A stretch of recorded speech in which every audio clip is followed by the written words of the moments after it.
My name is Carl Sawayko. I'm the president of the USS Massachusetts Memorial Committee, which is the oversight board for Battleship Cove.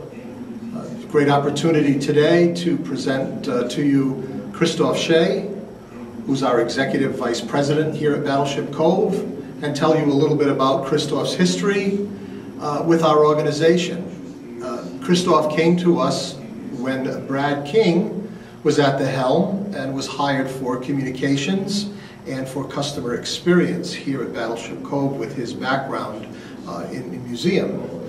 For those of you who remember Brad came to us at a time when Battleship Cove was really going through a transition.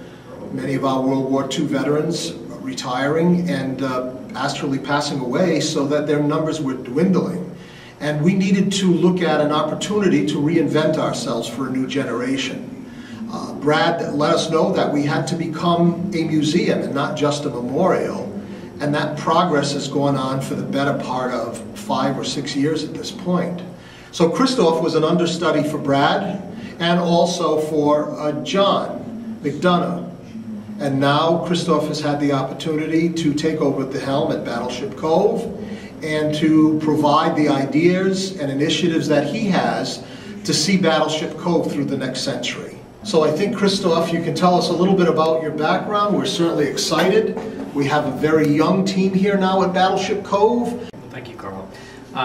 It's an incredible honor, and I'm very humbled to be a part of an organization that has now been around for 64 years, and definitely honored to represent veterans and their families.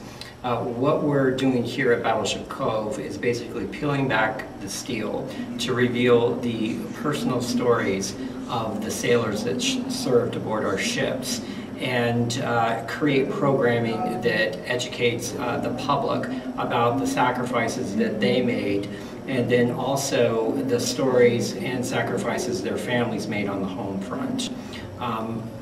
We have great new things happening. We just went through a $1 million reinterpretation project sponsored by the Manton Foundation, where you now have 4 dedicated tours, you have new wayfinding, you have a better sense of what life was like on this floating city. One of those is a munition station where you can see a 16-inch shell, which weighed as much as a Toyota Corolla, and also could shoot all the way from here to Newport. I encourage the public, especially those within our own local community, to come and experience a sailor's life. We do have a new Fall River Citizens Rate, which I encourage our Fall River citizens to take advantage of, and we'll be also offering special town days throughout the year for the surrounding communities. Christophe, I understand that to call you a museum fan is an understatement. Tell us about that and your background with that. Well, I have pretty much worked in nonprofits my whole career in a variety of different museums, such as Heritage Museums and Gardens, Blythewell Mansion Gardens and Arboretum, which is actually just hop, jump, and skip over the pond there. One of my great obsessions in my life is to go to museums, not necessarily to see the artifacts, but to see the experiences that people around me are having, how they interact with those artifacts, how they're interacting with the exhibits, how they interact with the staff. And I bring all of that knowledge with me to Battleship Cove, and I want to create the best possible visitor experience I can for everybody that walks through that door, so they leave here knowing something a little more about not only our ships, but the sailors.